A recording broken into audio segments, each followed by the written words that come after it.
जब शिव की कृपा होती है तो जिंदगी में जितने भी दुख यदि सामने आते भी हैं तो वो धीरे धीरे समाप्ति पर चले जाते हैं। और यदि शिव की दृष्टि ही ना पड़े, भगवान शंकर की दृष्टि अगर पड़े ही ना, तो वो दुख दिन रात घिरे ही रहते हैं।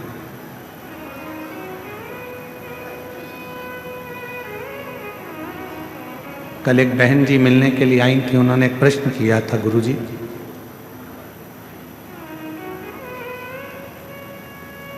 हमने सुना है कि गंगा जी पाप धोती है। हमने कहा गंगा पाप धोती है, तो फिर आप जो शिव महापुराण की कथा कहते हो उस कथा में चंचुला देवी का चरित्र आता है।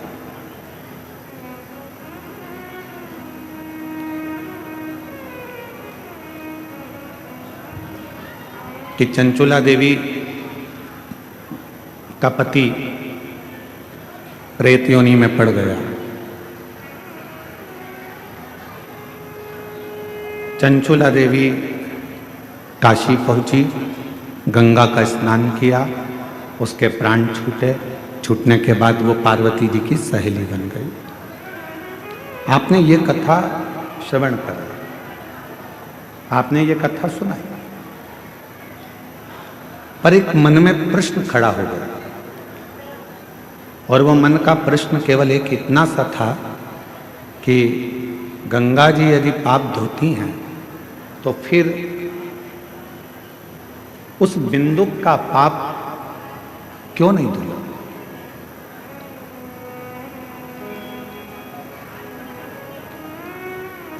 हम आपसे कहेंगे कि गंगा पाप धोती है, ये निश्चित है। मां गंगा पापों से मुक्त करती है, ये निश्चित है। पर गंगा मैया आपके बेकार विचारों को,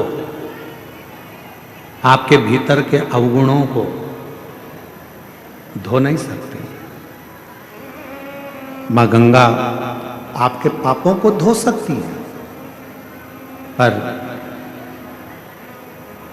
आपके जो गंदे विचार हैं, गलत सोच है, गलत दृष्टि है, गलत भाव है, इसको गंगा मैया नहीं धोती।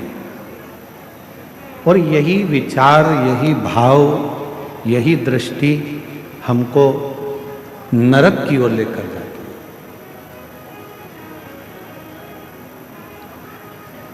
तो फिर हमारे मन के गलत विचारों को, गलत दृष्टि को, गलत भावों को समाप्त कौन करता है? तो शिव महापुराण में यही प्रश्न चंचुला जी ने भी तुमरुका जी से करा था कि हमारे भीतर के विकारों को, हमारे भीतर के गलत विचारों को, हमारी गलत दृष्टि को, हमारे गलत भावों को कौन समाप्त कर सकता? तो भगवान तुमरुका जी ने कहा था, जब कली काल में चारों तरफ हाहाकार मचा रहेगा, कोई गाड़ी जा रही है एक्सीडेंट हो गया, कोई फ्लाइट उड़ रही है कहीं एक्सीडेंट हो गया, कहीं ट्रेनों का एक्सीडेंट हो जाता है, कहीं मनुष्य चलते चलते गिर जाता है, कहीं हार्ट अटैक बढ़ रहे हैं, कहीं शुगर बीपी बढ़ रहा है, कहीं बीमारियां, कैंसर जैसे रोग, कहीं टीबी, कहीं किडनी, कहीं लीवर, कहीं थायराइड, ऐसे कई रोग, कोई घुटना, कोई कमर, कोई बुखार, कोई कुछ। प्रत्येक मनुष्य जब संसार सागर में दुखी होगा, सारे दुखों से वो ग्रसित होगा, और यदि वो एक बार भी अपनी जिंदगी में शिव महापुराण की कथा को श्रवण कर लेगा तो निश्चित है कि उसके भीतर के विकार, उसके भीतर के जो गलत भाव हैं, गलत दृष्टि है, गलत विचार है, गलत सोच है, वो सारा की सारा समाप्त होते चले जाएगा।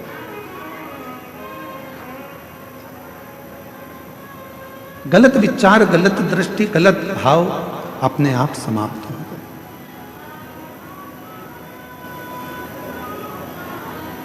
और मैंने तेरे भरोसे बाबा तेरे ही भरोसे हवा बिच उड़ती जावांगी बाबा डोर हर तो छड़ी नामे मैं कटी जावांगी। हमारे विचारों को, हमारी बुद्धि को, हमारे चित्त को हमें सुधारना, तो हमें शिव महापुराण की कथा की शरणागति लेना पड़ेगी। आज हमारे साउंड वाले ने बहुत अच्छा साउंड चला रहा है, एक बार जोरदार ताली बजाकर उसका भी स्वागत करें।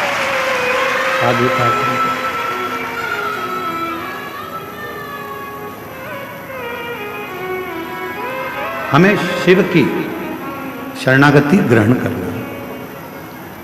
अब शिव की शरणागति कैसे ग्रहण कर सकते हो, तो उसमें तुम्हें कुछ देने की जरूरत नहीं है। ध्यान देना, जबरदस्ती मार ठोक के माँ बाप भी नहीं बनते। कोई तुमसे कहे कि मैं तुम्हारा बाप हूं मार मार के तो तुम उसको बाप मान लोगे क्या? अरे बोलो तो जम के। जबरदस्ती मार मार कर ठोक ठोक कर माँ बाप भी नहीं बनते। कोई तुमसे कहे कि मैं तेरी माँ हूं मार ठोक कर कहे तो भी माँ नहीं बन सकती। जबरदस्ती मार ठोक कर माँ बाप नहीं बनते, जबरदस्ती मार ठोक कर गुरु नहीं बनते। कोई कहे नहीं तुम्हें हमसे तो गुरु मंत्र लेना ही पड़ेगा, हम जो मंत्र देंगे उसका जाप करना पड़ेगा, हमको गुरु बनाओ, किसी को मत पूछो, हमारे फोटो की पूजन करो, हमको घर में रखो, हमारी आराधना करो, हमारी आरती करो, हमारे चरण धोकर पियो। बस मार ठोक कर गुरु भी नहीं बनता, मार ठोक कर माँ बाप नहीं बनते, मार ठोक कर गुरु नहीं बनता। और याद रखना,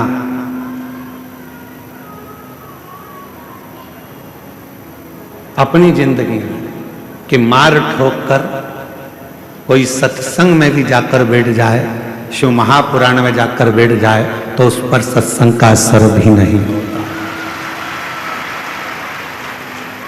जबरदस्ती मत जा। पति से कह रही हो चलो कथा में चलो और पति का मन ही नहीं है तो क्यों लेकर आना? पत्नी से कह रहे हो चल कथा में चल और पत्नी का मन ही नहीं है तो क्यों कथा में लाना? बेटे का मन ही नहीं है कथा में जाने का और बेटे पर जबरदस्ती कर रही हो तुझे तो कथा में चलना ही पड़ेगा, मन नहीं मतलब। बेटी से जबरदस्ती कर दी नहीं तुझे तो चलना ही पड़ेगा, कथा में तो आना ही पड़ेगा। नहीं,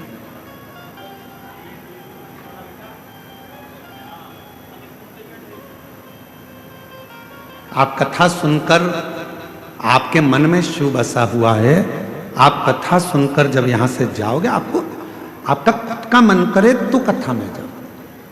कई लोग आएंगे उनको यहां पर चारों तरफ पड़ी हुई गंदगी भी दिखेगी, कई लोग आएंगे उनको यहाँ चारों तरफ कुछ ना कुछ पड़ा हुआ दिखेगा, और कई लोग आएंगे तो उनसे माइक लेकर कोई पूछेगा कि तुम्हें यहाँ कैसा लग रहा है, तो वो कह देगी कि मुझे तो स्वर्ग जैसा आनंद आ रहा है। उसको कोई तकलीफ, कोई दुख नहीं, क्योंकि वो ये कचरा देखने आई नहीं है,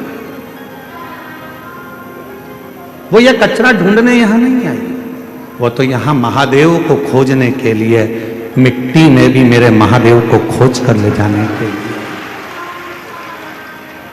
उसको यहां ना तो गंदगी नजर आ रही है, ना उसको गंदा दिख रहा है। लोगों ने कहा ठंड पड़ रही है, बिल्कुल कुकड़ रहे हो, लोग अपने घरों से बाहर नहीं निकल रहे आधी रात को, और तुम पूरे खुले मैदान में पड़े हुए हो। खुले मैदान,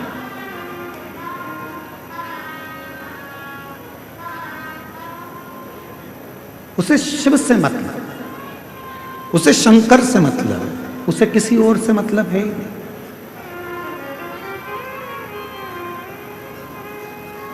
मंदिर में जाकर भी अगर आप गंदगी देखोगे तो फिर महादेव से दूर हो जाओ।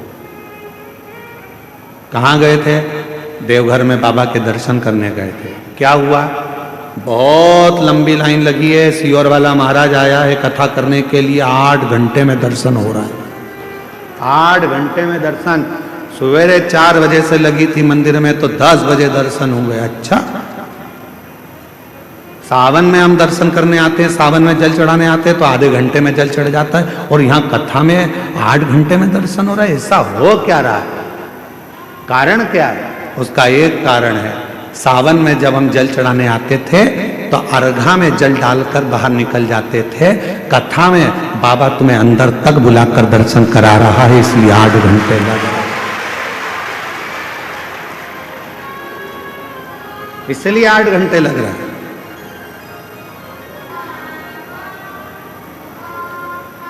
अंदर तक जाओगे, पहुंचोगे, और 8 घंटे लग रहे हैं, लगने दो, कोई कारण होगा। भगवान अपने दरवाजे पर तुम्हें इतने घंटे तक खड़े रहने का मौका दे रहा है, नहीं तो तुम 10 मिनट खड़े नहीं हो। 8 घंटे खड़ा रख रहा है, जरूर कोई बात है। तेरे पाँव में कोई तकलीफ होगी, तेरे कमर में कुछ कष्ट होगा। बाबा ने कहा मेरी लाइन में लग जा, नहीं तो डॉक्टर की लाइन में लगना पड़ेगा, इसलिए यहां लगे रहे, यहां लगे रहे। धीरे धीरे धक्का खाएगी, यहां टकराएगी, वहां टकराएगी, पीछे वाला धक्का देगा, आगे वाला पीछे करेगा। उतनी देर में मैं तेरा कमर का बैलेंस ठीक कर दूंगा, कमर का। और जब तू जल चढ़ाने के लिए अंदर आएगी, नीचे झुकेगी, एक बार की एक्सरसाइज ऐसी होगी कि पीछे वाला धक्का देगा, मेर से ही चिपक जाएगी।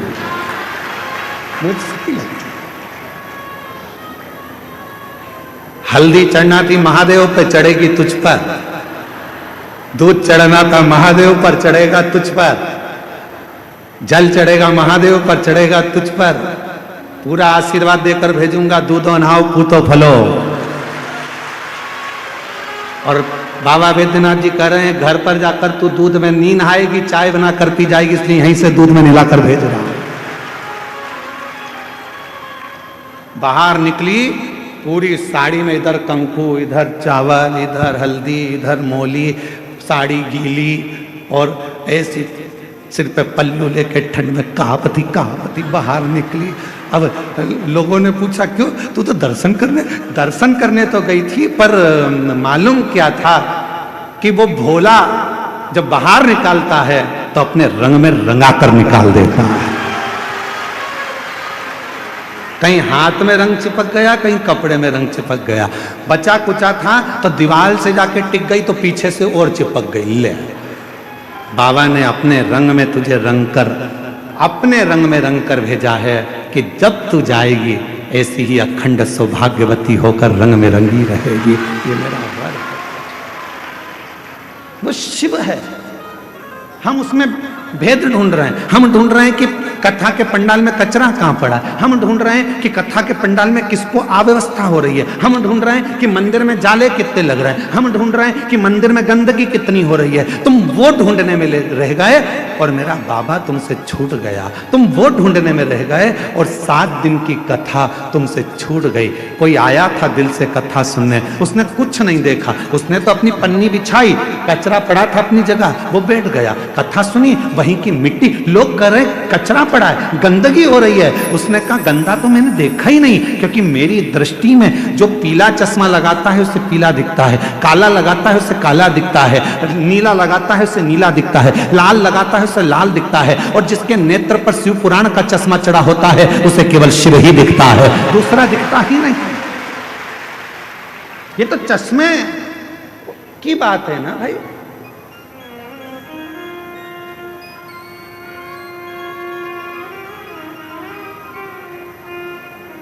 कोई संसार में ढूंढता दौलत, कोई संसार में ढूंढता शोहरत।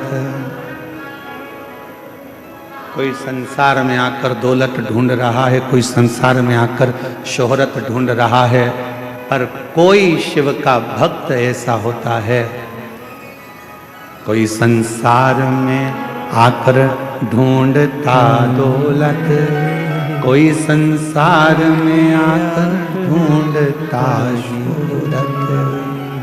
एक शिव का भक्त ऐसा जहां जाता ढूंढता शिव की ही मूरत, और कुछ भी नहीं ढूंढता, वो शंकर की मूरत ही ढूंढ रहा। और महादेव नमन चरणों में स्वीकार कीजिए, सबका किया है मेरा भी उद्धार कीजिए, उद्धार कीजिए। हे त्रिपुंडधारी, हे त्रिशूलधारी, हे त्रिपुंडधारी, हे त्रिशूलधारी। वो ढूंढेगा परमात्मा को। कथा कितने दिन की रह गई? अब 2 दिन की कथा हो रह गई, कल परसों। कल कथा की शिवरात्रि हो जाएगी, लोग कल की कथा सुनने के लिए आएंगे। परसों सुबह 8 बजे से 11 बजे तक कथा हो जाएगी। लोग अपने अपने घर बाबा से मांग कर चले जाएंगे। 2 दिन। कई लोगों ने सोच लिया बहुत भीड़ है, कैसे जाऊं, क्या करूं। अपनी दौलत, अपना सामान, अपनी चेन, अपनी मोबाइल सब घर पे रखो और उसका आश्रय लेकर बाबा से दिल की बात कहने के लिए, अपने नगर में बाबा आया है उसका आदर करने के लिए, बन सके 7 दिन नहीं पहुंच सके तो 1 दिन पहुंचकर उससे मिलकर तो देखो कि मेरा बाबा देता है क्या देगा।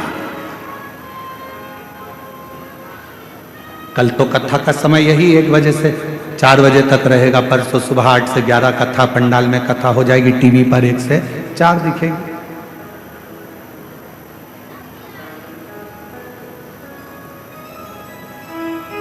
बुरा वक्त आता है, पर उस बुरे वक्त को टालने का थोड़ा प्रयास तुम करो। बुरे वक्त को टाल नहीं सकते तो उस समय को निकालने का प्रयास करो। एक बात आपसे पूछें, एक गुंडा, बदमाश, बहुत गंदा आदमी, कोई गंदा व्यक्ति, कोई गुंडा बदमाश तुम्हारे पास आकर आवाज लगाकर बोले, ला तेरी गाड़ी दे तो जरा, मैं आ रहा हूं काम से। ला गाड़ी दे, मेरे को जाना है, थोड़ा काम से आ रहा हूं। तुम क्या करोगे? दोगे कि नहीं दोगे? अरे जम के तो बोलो, बहुत बड़ा गुंडा बदमाश है, ये बदला लिए बिना नहीं मानेगा, पछीट पछीट के मारेगा तुमको। अब तुम करोगे क्या? कि भैया क्या कहोगे? जम के तो बोलो, जा।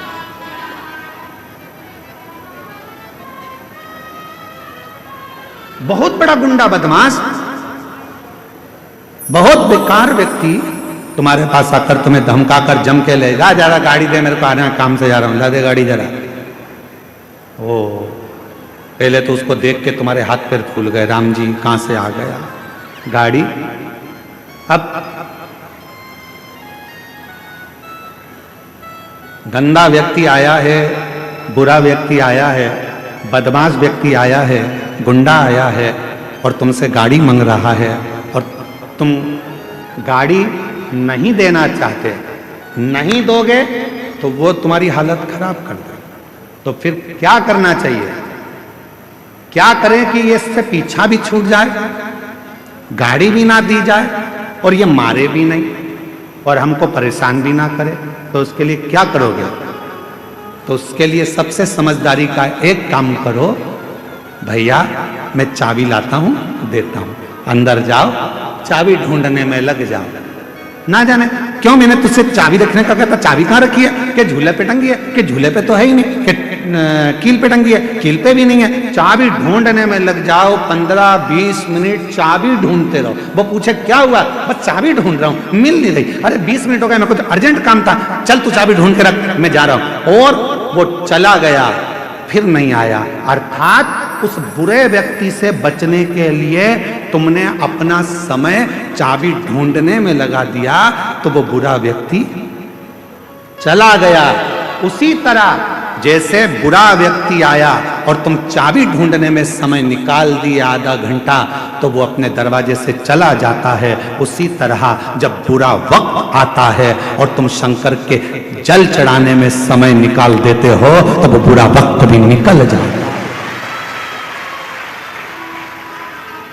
वो बुरा वक्त कब निकलेगा?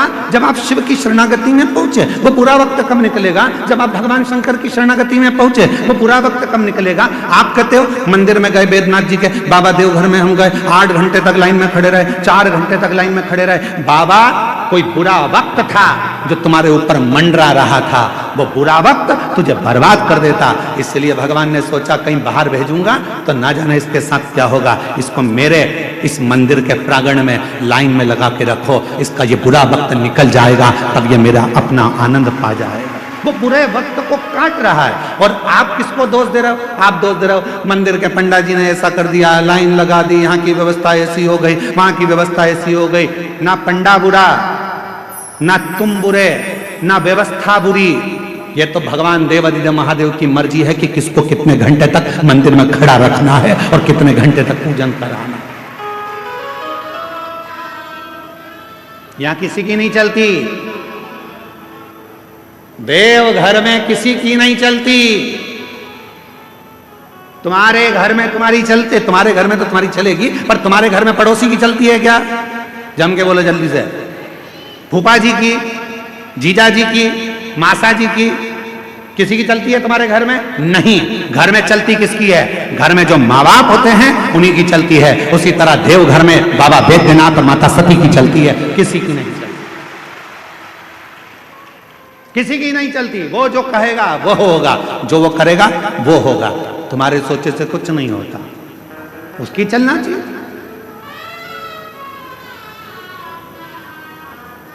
उसको तुमसे मिलना होगा तो सारे रास्ते साफ कर देगा, और अगर नहीं मिलना होगा तो ऐसी ऐसी अड़चन लाके रखेगा। पूरा सामान तैयार कर लिया था, बैद्यनाथ जी जाऊंगी, देवघर जाकर कथा सुनूंगी, पूरा बैग तैयार था, निकलने की तैयारी थी, 7 दिन के लिए आ रही थी, और 7 दिन की जगह मालूम पड़े कहीं का रिश्तेदार आगे पीछे हो गया, और मालूम पड़ा कि अब पति से कहा कि अब मैं जाऊं देवघर। पति ने कहा अकेली कहां जाएगी? पहले तो तुम 3-4 जा रहे थे, अकेली नहीं भेजूंगा तेरे को। 1 दिन निकल गया, 2 दिन निकल गया, 3 दिन निकल गया। रोज मन में तड़फन हो रही है देवघर आने की, कथा सुनने की। एक बार तो जाऊं, पास में हो रही है, पहुंच जाऊं, भले रोड पर बैठ जाऊंगी, गाड़ी में बैठ जाऊंगी, पर एक बार तो जाऊं, मैं देवघर जाऊं, देवघर जाऊं। 3 दिन 4 दिन, तब भोले बाबा ने सोचा तड़प रही है रे मछली जैसी। तब मेरे बाबा ने एक पड़ोसन को इसके पास भेजा। क्यों भाभी, तुम देवघर जा रही हो क्या कथा में? हाँ। तेरा मन है? हाँ। मेरी मौसी की लड़की भी बोल रही है। अच्छा, फिर मामा का छोरा भी बोल रहा है। सब इकट्ठी हो गई, एक गाड़ी में भर ली, और फिर देवघर बाबा के यहाँ आ गई। सारे रास्ते साफ। भगवान से रिश्ता, भोलेनाथ जी से रिश्ता,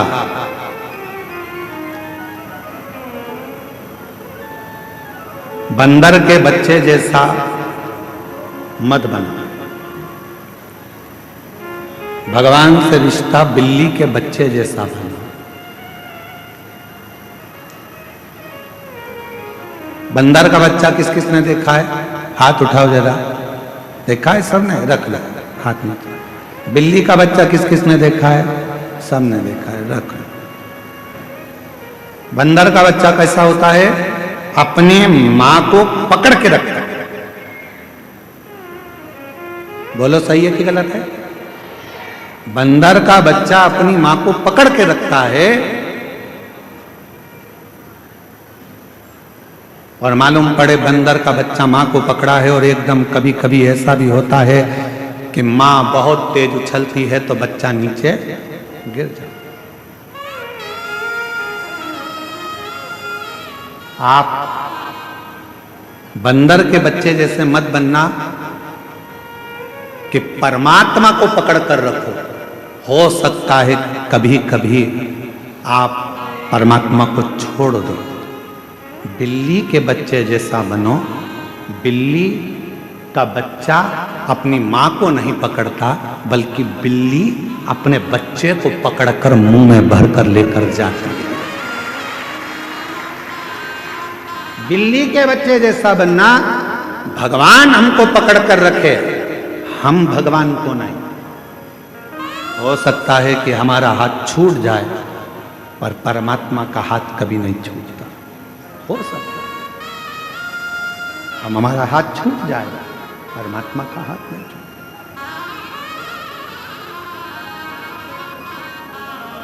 और पकड़ लो हाथ त्रिपुरारी, नहीं तो डूब जाएंगे।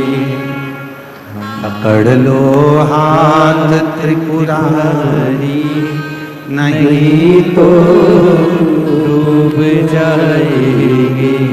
हमारा कुछ न बिगड़ेगा, तुम्हारी शान जाएगी।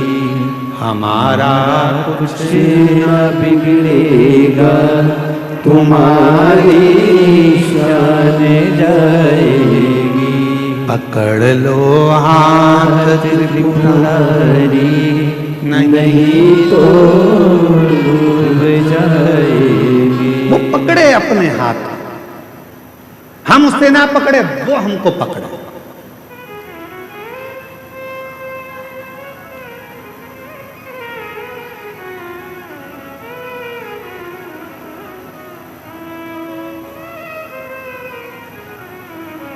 भगवान से कहना, बाबा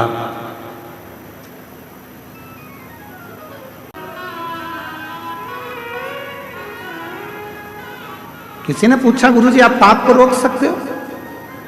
हम निवेदन करेंगे, दुनिया में कोई पैदा नहीं हुआ जो पाप को रोक दे। किसी की सामर्थ्यता नहीं है जो पाप को रोक दे। किसी की सामर्थ्यता नहीं है जो पाप को रोक सके। किसी की सामर्थ्यता नहीं जो पाप को रोक सके। कोई कितना बड़ा भी व्यक्ति, कितना भी नियम बना ले, कितना बड़ा भी सारा क्रम कर ले, पर वो पाप को नहीं रोक सकता। जैसे जैसे कलयुग बढ़ता जाएगा, जैसे जैसे कलिकाल बढ़ता जाएगा, वैसे वैसे पाप भी बढ़ता चला जाएगा। तो फिर गुरुजी आप पाप को नहीं रोक सकते, फिर कथा क्यों करते हो? कथा करने का कारण क्या है फिर, जब पाप रुकता ही नहीं है? तो हमने कहा पाप को कोई नहीं रोक सकता, पर बस इतनी सी बात है, शिव महापुराण की कथा एक ऐसी कथा है जो एक बहुत बड़ा पहाड़ है, और इस पाप की गति को शिव पुराण की कथा थोड़ा स्लो कर देती है, धीमा कर देती है, इसलिए पाप थोड़ा हल्का पड़ जाता है। पाप हल्का हो गया।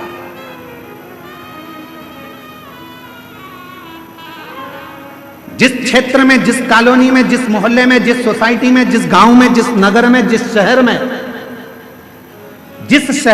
जिस नगर में, जिस गांव में, जिस खेड़े में, जिस जमीन पर, जिस जगह पर, जिस क्षेत्र में, जिस जिले में, जिस गांव में, जिस प्रदेश में, जिस जिले के अंदर, जिस गांव में शिव महापुराण की कथा होती है, कई वर्ष तक पाप की गति बढ़ नहीं पाती। पाप वहां स्लो हो जाता है, एकदम धीमा हो जाता है, एकदम पाप की गति को कम करती है शिव महापुराण की कथा। पाप रुक नहीं सकता, पाप रुकेगा नहीं, पर पाप की गति को शिव महापुराण की कथा कुछ कम कर देती। पाप की गति को भगवान की यह कथा कुछ कम कर देती है। और एक बात और अपने अंदर उतार कर रखना, जब हमारे घर से एक लोटा जल भरकर शंकर जी के मंदिर में जाता है और हम शिव जी को जल चढ़ाकर वो जल अपने घर में जब लेकर आते हैं, पूरे घर में जब छींटते हैं, तो हमारे घर में अगर कुछ पाप कर्म होने वाला भी होता है तो 14 दिन तक वो पाप कर्म अपने आप रुक जाता है, अपने आप। जैसे बच्चे ने जन्म लिया, सुआ लग गया। हमारे यहां बच्चा जन्मा है गुरुजी, हम भगवान को हाथ नहीं लगा सकते, सुआ लग गया, सावड़ लग गया। किसी के यहां कोई मर गया, हम 10, 12, 15 दिन तक गुरुजी भगवान को हाथ नहीं लगा सकते, 12 दिन, 10 दिन, क्योंकि सूतक लग गई है, सूतक लग गई है गुरुजी। कितना सुंदर एक प्रसंग है।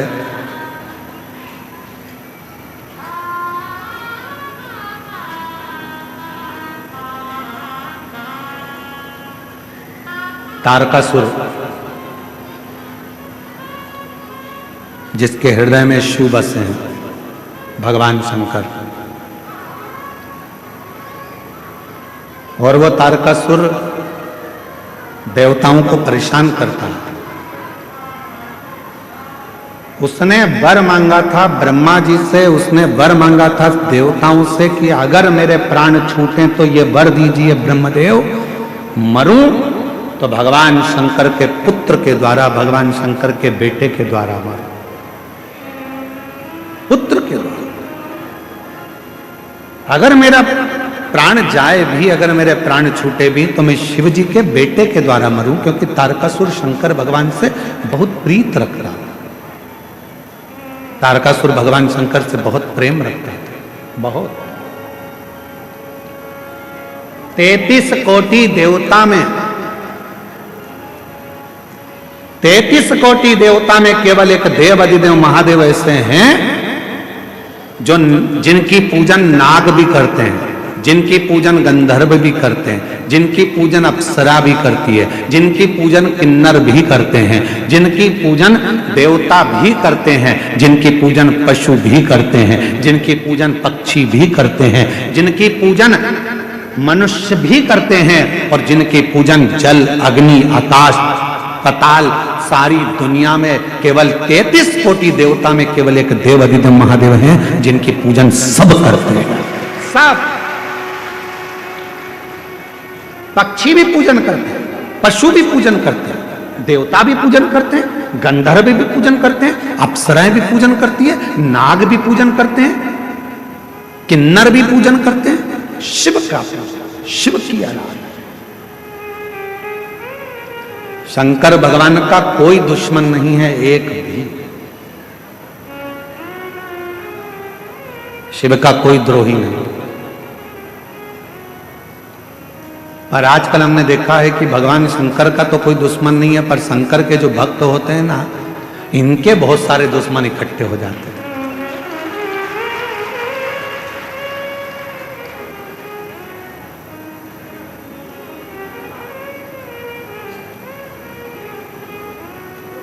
तो सीधी सीधी कथा है ना। रावण शंकर भगवान का दुश्मन था क्या? नहीं, पर नंदी से उसका द्रोह था, गण से, गण से द्रोही बना था।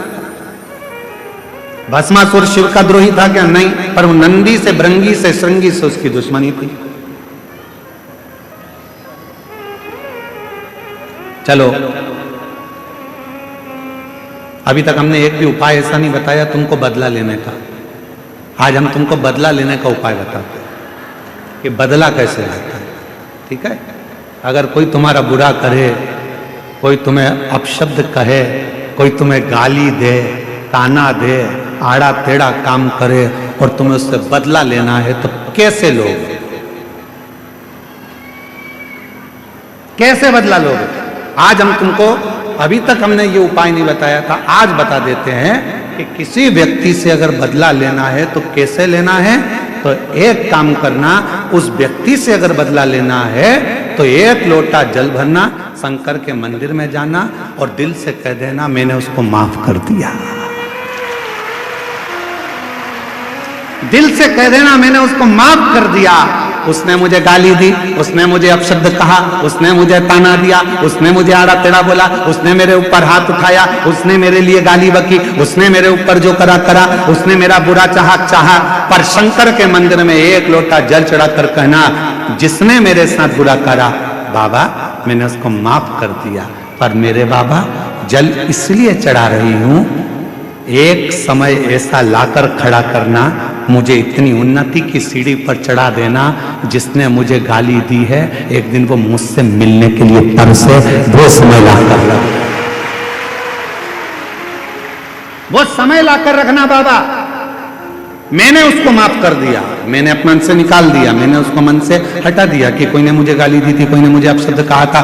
तो ये बहुत बड़ा उपाय है महाराज, दुनिया में इससे जोरदार उपाय नहीं होगा। अभी तक महाराज ने जितनी कथा करी उसमें सबसे जोरदार उपाय यही है, एक लोटा जल सारी समस्या का हल। माफ करना सीखो। गाली दे दी, माफ कर दो। अपशब्द कह दिया, माफ कर दो। कोई ने कुछ बोल दिया, माफ कर दो। किसी ने कुछ कह दिया, हाँ गुरुजी वो ऐसा बोल रहा था, अरे माफ करो जी। तुम जवाब दोगे तो वो क्या करेगा? वो क्या करेगा? सारे देवताओं का अगर आप भ्रमण करेंगे तो द्वारकाधीश द्वारका जी में बैठे हैं, बद्रीनाथ जी बद्रीनाथ में बैठे हैं, जगन्नाथ जी जगन्नाथ में बैठे हैं, भगवान अयोध्यानाथ अयोध्या में बैठे हैं, बिहारी जी वृंदावन में बैठे हैं, भगवान कृष्ण वहां, भगवान कहीं इस रूप में, भगवान कहीं ना कहीं मेरा परमात्मा बैठा हुआ।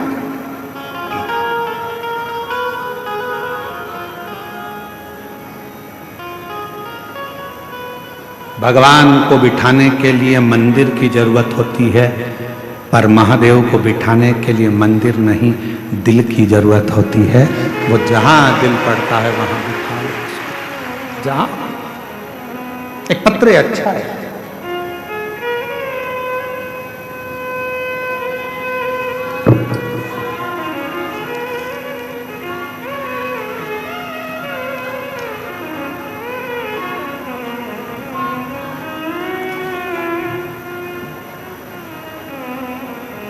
मेरा नाम धर्मवीर सिंह है। मैं जसडीही रामनगर देवघर झारखंड में रहता हूँ। कहीं बैठे हों, हाथ हिला सकते हैं, आ सकते हैं, आ जाइए। मैं जसडीही से, मेरा नाम धर्मवीर सिंह है। मैं जसडीही से रामनगर देवघर झारखंड रहता हूँ। मेरी मम्मी आपकी कथा टीवी पर रोज सुनती हैं। मेरा तबीयत बहुत खराब था तो मेरी मम्मी सीहोर कावड़ यात्रा में गई थी 2024 में, और वहां से रुद्राक्ष और बेलपत्र लेकर आई थी और मुझे रोज एक बेलपत्र और रुद्राक्ष का जल पिलाती थी। गुरुजी डॉक्टर देवघर से दिल्ली रेफर कर दिए थे मुझको। मेरे को जब दिल्ली रेफर कर दिया, डॉक्टरों ने, दिल्ली के डॉक्टरों ने कह दिया था इनका लीवर बदलना पड़ेगा, लीवर खराब हो गया है जिसको बदलना पड़ेगा। गुरुजी मेरे पास में इतना पैसा नहीं था कि अपना लीवर चेंज करा सके। तभी फिर मैं पटना से इलाज कराकर घर वापस आ गया। मेरी मम्मी रोज शिव जी के मंदिर जाने लगी। मेरी माँ ने कहा कि एक बार मैं सीहोर जाकर आती हूँ, मैंने सुना है वहां का रुद्राक्ष बड़ा कारगर होता है, तांबे के कलश में जलाकर शिव जी को जल चढ़ाकर पिया जाए तो बीमारी ठीक होती है। वहां मैं कंकर शंकर लेकर आती हूँ। मेरी माँ मुझे घर छोड़कर, दवाइयाँ चलती रही, लीवर बदलने का हमारे पास लाखों रुपए नहीं था। मेरी माँ सीहोर चली गई, वहां पूजन करी और बाबा का जल चढ़ाकर प्रणाम कर कर, बेलपत्र लेकर, कंकर लेकर, रुद्राक्ष लेकर आ गए। बाबा, मेरे बाबा ने ऐसी कृपा कर दी, वो रुद्राक्ष का जल मेरी माँ रोज गलाती, शिवजी को चढ़ाकर देना मुझे चालू करा, और आज बाबा की कृपा से मेरी सारी जांचें नॉर्मल आ गई। मेरे लीवर ने काम करना प्रारंभ कर दिया और मुझे बदलना नहीं पड़ा। गुरुदेव, आज मेरे बाबा ने मुझे ठीक कर दिया। मैं बाबा को प्रणाम करने के लिए आया हूं। एक पत्र और देखिए।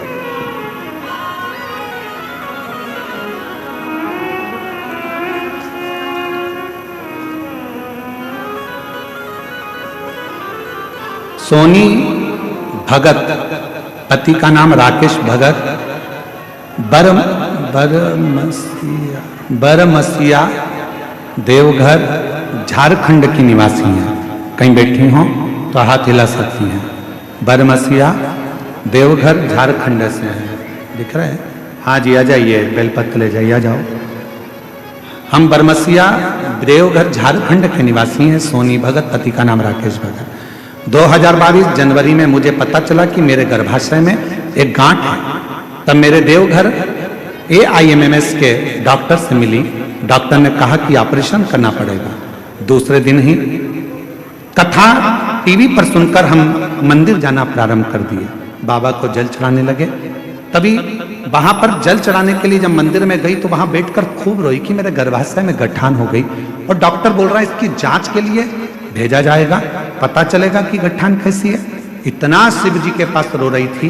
तभी एक छोटी सी बच्ची पूजा कर रही थी और वहां बोली, आंटी आप मत रोइए, आप बाबा पर भरोसा रखिए, बाबा सब ठीक करेंगे।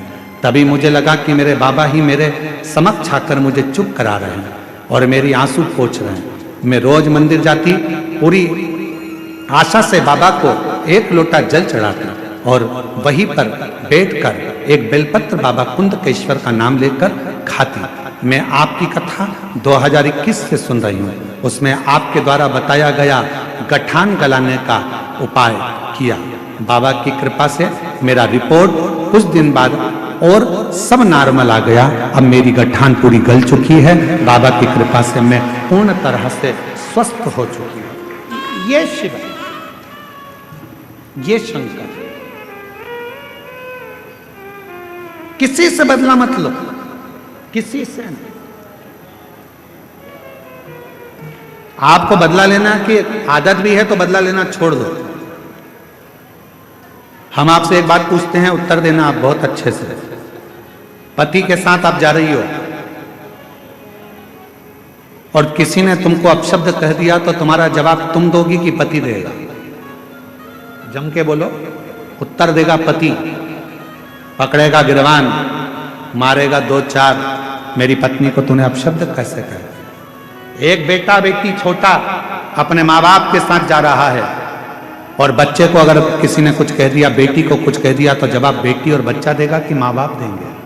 माँ बाप देंगे। उसी तरह बच्चे का जवाब उसका बाप देता है, बच्ची का जवाब उसके माँ बाप देते हैं, पत्नी का जवाब उसका पति देता है और शिव भक्त का जवाब स्वयं काल अधिपति महाकाल देते हैं।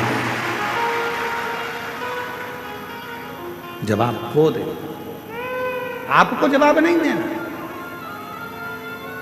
हम तो बाबा के भरोसे चलते हैं, हम तो बाबा के भरोसे चलते हैं।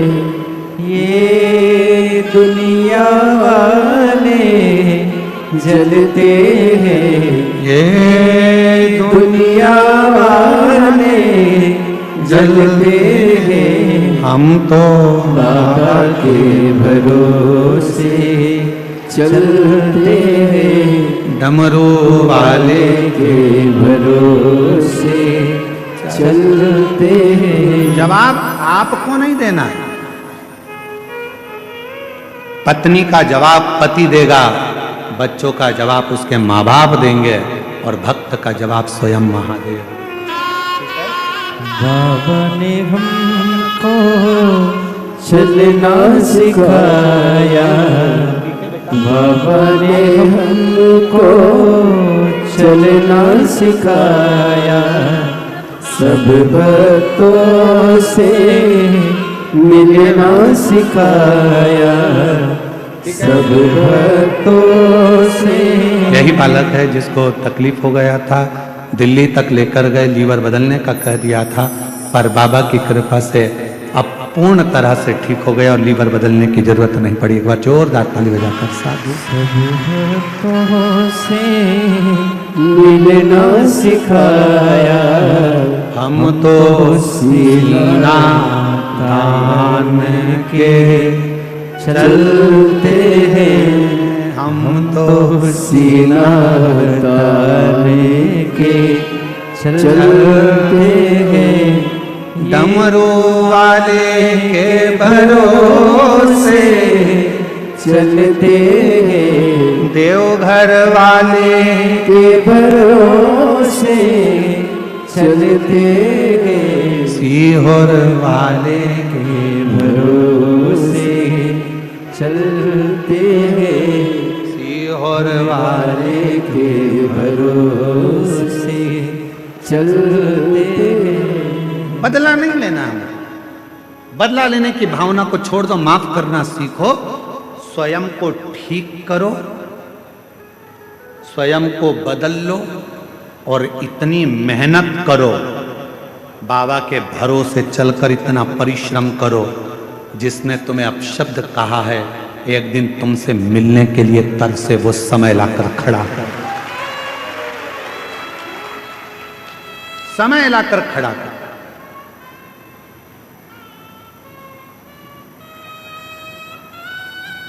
बहुत कठिन है परमात्मा से मिलना, बहुत कठिन, बहुत कठिन। एक नेता से मिलना सरल है, एक मंत्री से मिलना सरल है,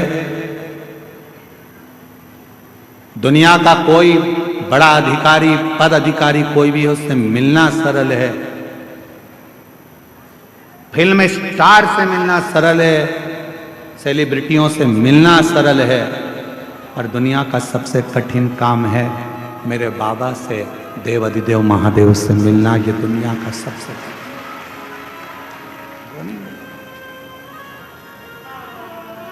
राजनेता को बुलाओगे वो आ जाएगा, सेलिब्रिटी को बुलाओगे वो आ जाएगा, धनपति को बुलाओगे वो आ जाएगा, सत्तापति को बुलाओगे वो आ जाएगा, पर शंकर उसको कभी दिल से, वो क्योंकि धन से नहीं आता, वो पैसे से नहीं आता। मेरा शिव अपने मन से जिस दिन तुम दिल से उसको पुकारोगे तब वो शिव आएगा, तब शिव, तब वो पहुंचे, उसको पहचान। शिव कथा कर, हमें बदला नहीं लेना है, हमें माफ करना सीखना है, माफ करना सीखना। स्वयं को ठीक करो, स्वयं को बदलो, शिव का नाम लेकर अपनी मेहनत को 4 गुना बढ़ाने का प्रयास करो। फिर देखो, जो तुम्हारे को गाली देते थे, अपशब्द कहते थे, ताना देते थे, वो तुम्हारे सामने हाथ जोड़कर खड़े मिलेंगे। जो अपशब्द कहते हैं, जो ताना देते हैं, वो भी तुम्हारे दरवाजे पर खड़े मिलेंगे। वो ठीक है,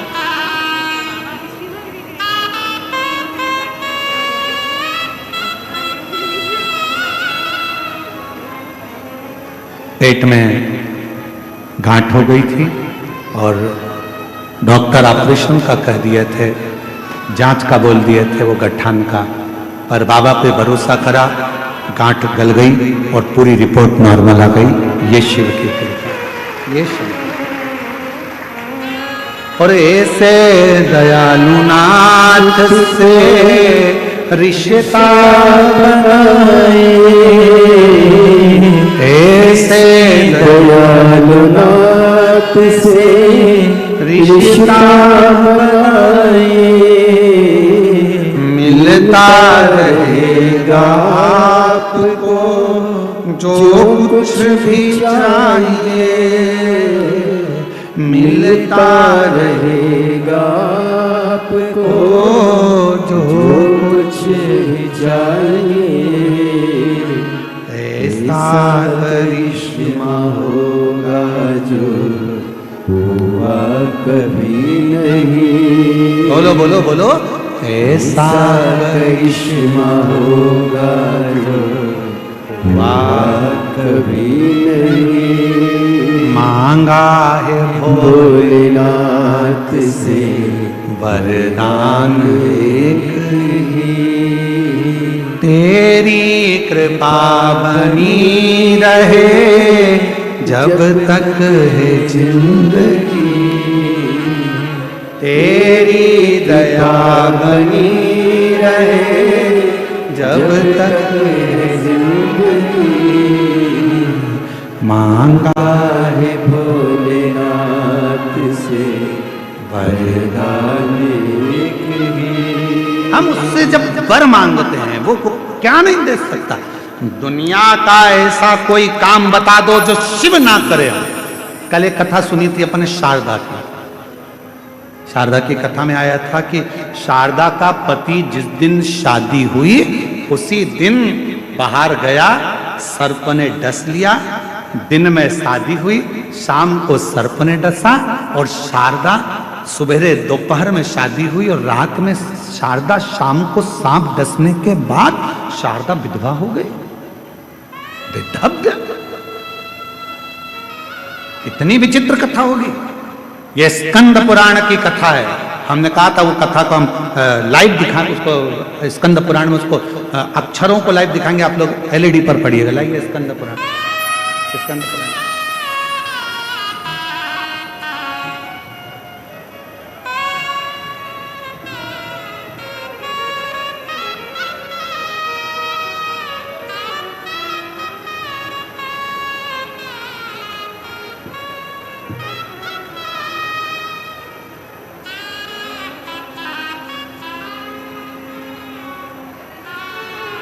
लिख रहा है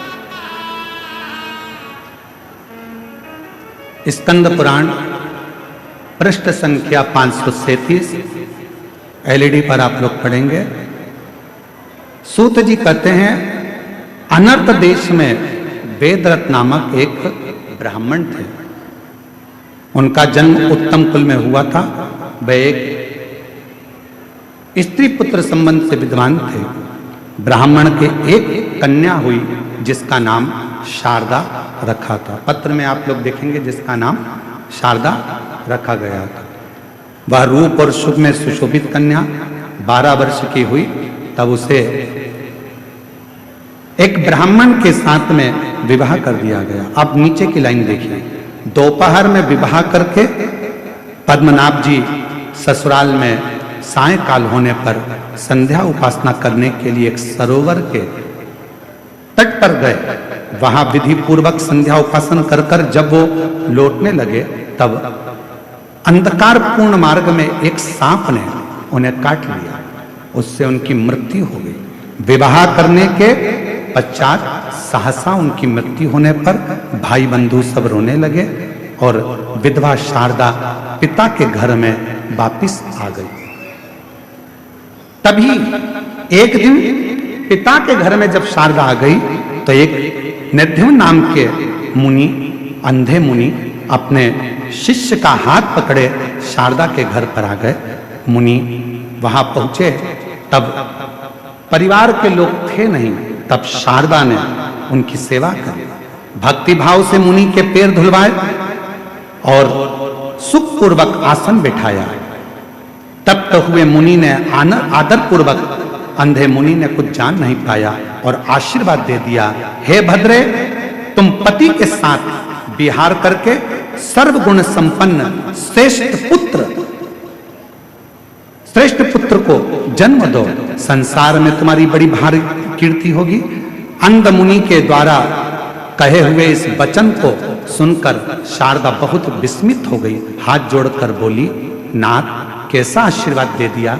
मैं विधवा हूं, मेरा पति तो मर गया और आप कह रहे हो पति के द्वारा मेरे गर्भ से बच्चा होगा, कैसे? तभी ऋषि ने कहा, ये मेरा वचन झूठा नहीं हो सकता। तब आगे बहुत सारी कथाओं का वर्णन किया।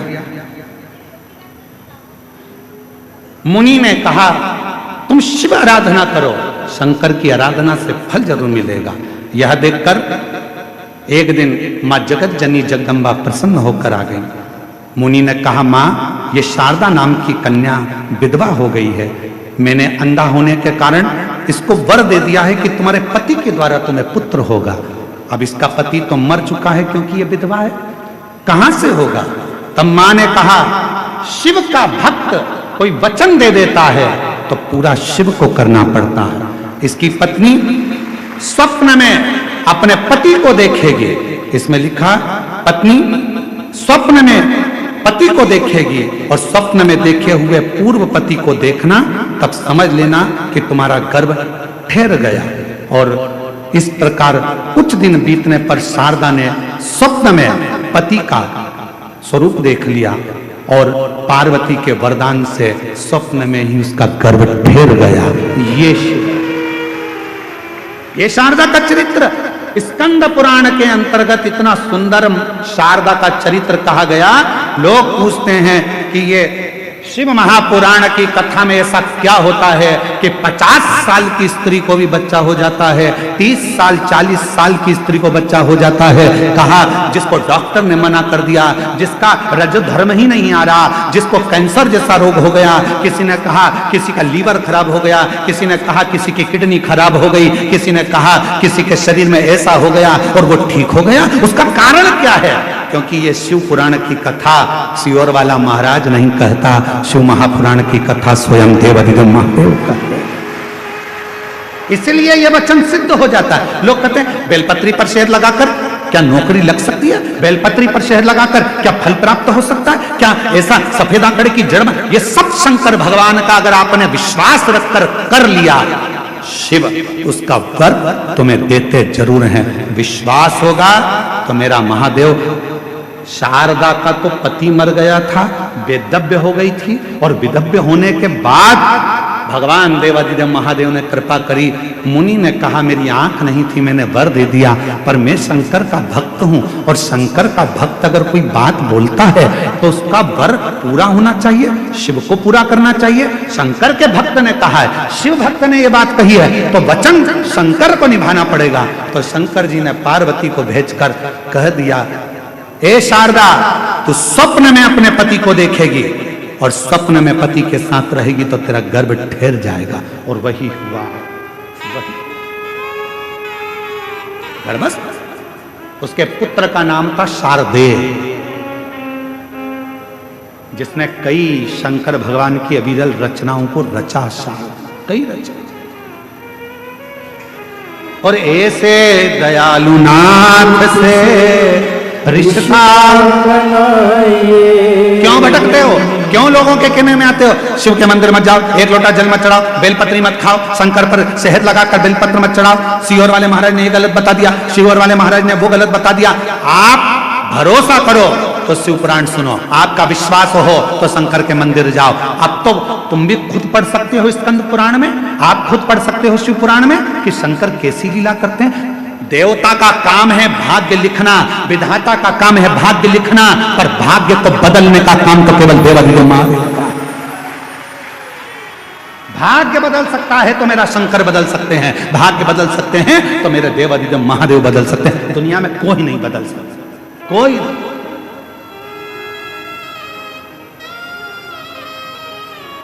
एक पत्र है, देखिए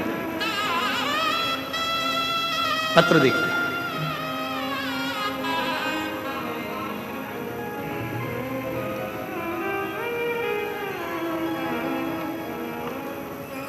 मैं निशा भारती, माता पूनम देवी, जमालपुर जिला मुंगेर, राज्य बिहार की रहने वाली हूँ। कहीं बैठी हो, हाथ हिला सकती हैं। आप ही हैं? वापिस हाथ हिलाओ एक बार। हाँ जी, आ जाइए, एक बेलपत्र ले जाइए, आ जाओ। मैं क्या बखान करूं मेरे बाबा, मेरे पास शब्द नहीं। आपने हमेशा से कहा है कि बाबा जब भी देता है छप्पर फाड़ कर देता है। मैं सरकारी नौकरी की परीक्षा की तैयारी बहुत दिनों से कर रही थी, पर कुछ कारण बस रह जाता था। फिर मेरी मौसी ने मेरे माँ को बताया शिव पुराण के बारे में। माँ ने आस्था चैनल पर माध्यम से सुनना प्रारंभ किया। माँ ने मुझे भी बताया सेवा और भजन के बारे में। तब से मैं भी पूरी विश्वास और आस्था से अपने बाबा से जुड़ गई। रोज एक लोटा जल चढ़ाती, शिवालय में जाता, साफ सफाई करती, बाबा से विनती करती। एग्जाम का टाइम आया, एक बेलपत्र शहद लगाकर शिव को चढ़ाकर चली गई। लोग कहते हैं सियोर वाला महाराज बेलपत्र में शहद लगाने का कहता है, पर होता कि नहीं। मैंने खुद आजमाया, बाबा ने ऐसी कृपा कर दी। आज मेरा सिलेक्शन पुलिस परीक्षा में बिहार में मैं उत्तीर्ण कर गई और बाबा की कृपा से मेरा सिलेक्शन हो गया। मैं बाबा को प्रणाम करने आया। दूसरा पत्र देखिए।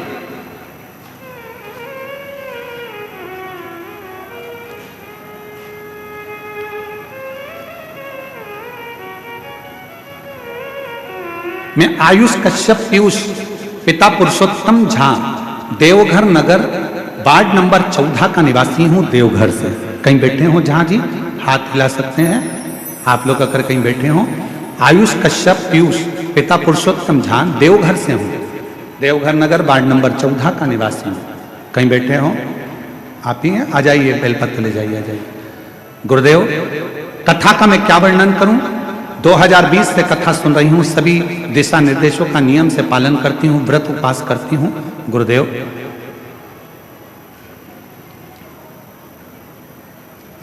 मैंने 5वीं बार सफलता के लिए नौकरी का प्रयास करा पर नहीं हो पाया।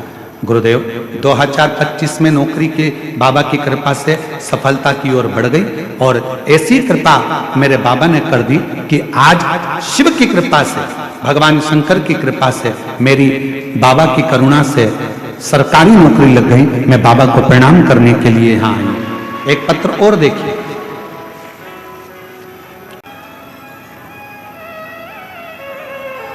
वो तो बिठले सेवा समिति का 12 ज्योतिर्लिंग का नियम है, इसलिए कहीं ना कहीं बाबा ने ये ज्योतिर्लिंग में बुलाकर शिव पुराण की कथा का दिव्य आयोजन करा।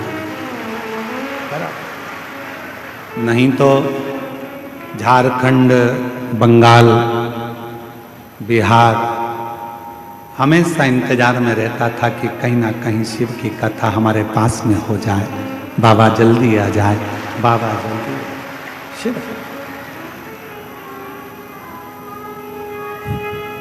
अब कल एक बहन जी, कोई यूट्यूबर, कोई बहन जी हैं, वो यहाँ के यूट्यूबर बहन जी, वो कह रही थी कि कहे गुरुजी, जब आप एक साल में एक ज्योतिर्लिंग करोगे तो 12 साल में 12 ज्योतिर्लिंग होंगे और 12 साल के बाद फिर तुम घूम के हमारे यहाँ आओगे।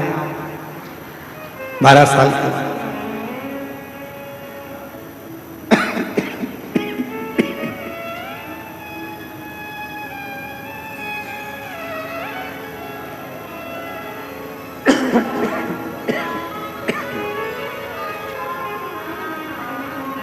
मेरा निवेदन है मेरी बहन से,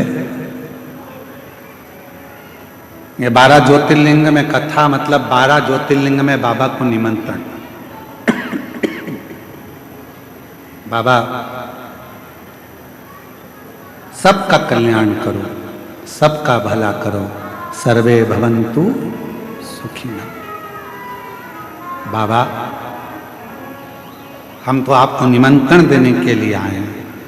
जब भी किसी की जिंदगी में थोड़ा सा भी दुख हो, जिन्होंने शिव महापुराण की कथा आकर सुनी हो, चाहे टीवी पर सुनी हो, मोबाइल पर सुनी हो, पंडाल में सुनी हो, अगर इनकी जिंदगी में थोड़ा सा भी कष्ट आए, मेरे देवघर वाले अपना घर छोड़कर इनके घर चले जाना। और माता पार्वती जी ने अमरनाथ जी की गुफा में भगवान देवाधिदेव महादेव जी से एक प्रश्न किया।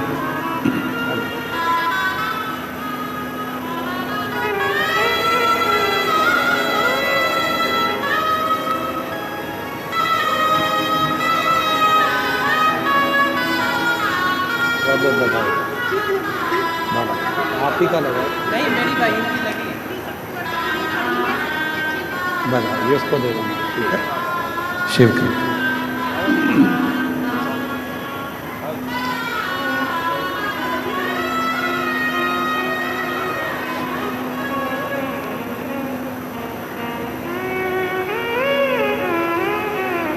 मां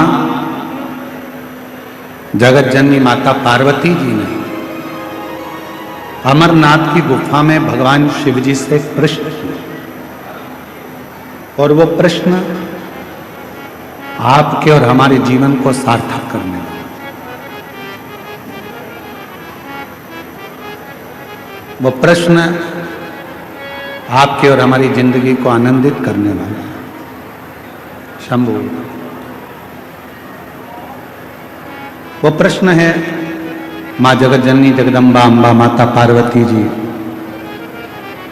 भगवान शिव जी से प्रश्न करती हैं कि भोले बाबा,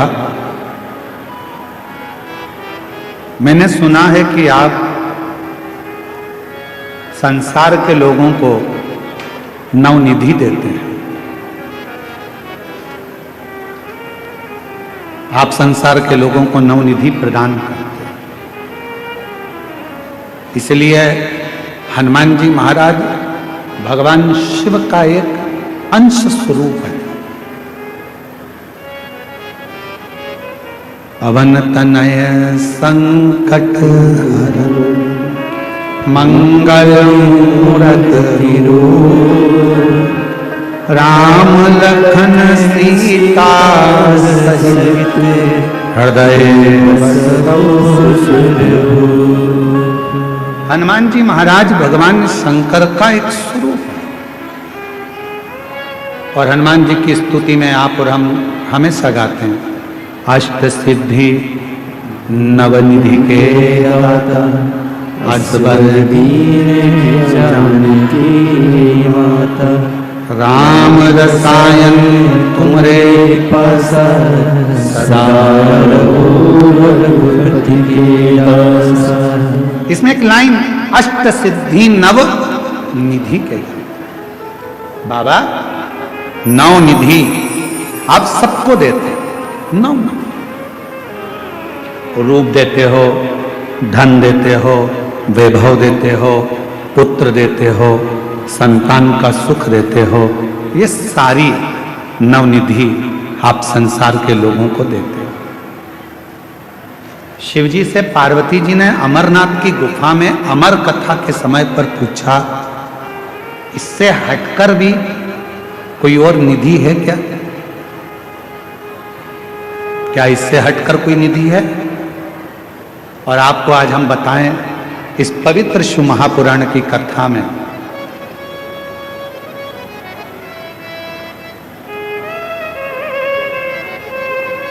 पार्वती जी शिव जी से पूछ रही कि नौ निधि के अलावा, आ जाइए, नौ निधि के अलावा क्या कोई और भी निधि है?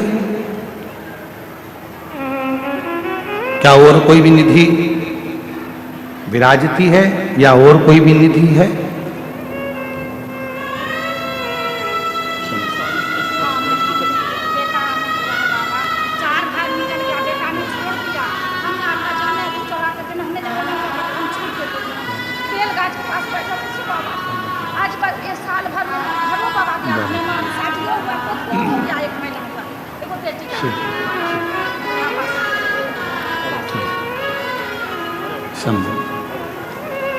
क्या कोई और भी निधि है? शिव महापुराण की कथा को हमने जितनी बार भी अध्ययन किया या आपने और हमने सुना पढ़ा, शिव महापुराण की कथा कहती है तारकासुर के पास में दुनिया का सारा वैभव था, वो मांगने कहीं नहीं गया था। तारकासुर के पास में दुनिया की सारी सत्ता थी, वैभव था, धन था, संपदा थी, वैभव, सत्ता, सब कुछ।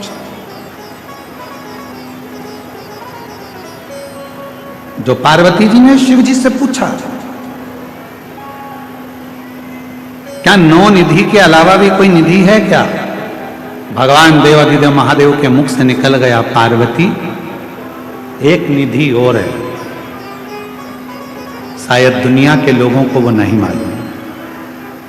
लोग कहते हैं अष्ट सिद्धि नव निधि के दाता असबर दीन जानकी माता राम रसायन तुमरे पासा सदा रघुपति के दासा। नव निधि के अलावा भी कोई निधि है? नौ निधि के अलावा भी कोई निधि है? भगवान देवाधिदेव महादेव ने कहा, पार्वती अमरनाथ जी की इस गुफा में आज मैं तुम्हें अमर कथा सुनाते हुए ये बताना चाहता हूं कि एक निधि और है, एक निधि और। वो कौन सी निधि है? आप कहते हो कि नौ निधि के अलावा एक निधि और है, तो वो निधि कौन सी? भगवान देवाधिदेव महादेव ने माता पार्वती से कहा, पार्वती वो एक निधि है, मेरी अविरल भक्ति और मुझ पर चढ़ाया गया एक लोटा जल, वो शिव की निधि, शिव भक्ति की निधि, भगवान शंकर की भक्ति की निधि। पार्वती जी ने पूछा कि वो निधि किस काम आती है? नौ निधियां तो काम में आती ही हैं, पर ये जो निधि आप बता रहे हो, आपकी भक्ति की निधि, आपके भजन की निधि, आपके स्मरण की निधि, आपके कीर्तन की निधि, आपके मंत्र जाप की निधि, वो निधि किस काम आती है? भगवान देवादिदेव महादेव ने कहा, सुनो पार्वती, मैं आपको इस अमरनाथ की गुफा में अमर कथा के साथ में वर्णन करना चाहता हूं। दुनिया के लोग अगर 9 निधि प्राप्त नहीं कर सकते, और वो यदि मेरा भजन रूपी निधि मुझ पर एक लोटा जल चढ़ाना प्रारंभ कर दें, मेरा भजन स्मरण करना प्रारंभ कर दें, तो उनके पास में 9 निधियां अपने आप आना प्रारंभ हो जाती हैं।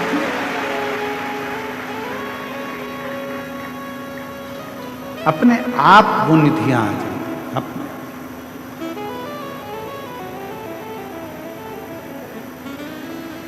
कुछ मत करो। कई लोग कहते हैं हमको मंत्र नहीं आता, मत जपो।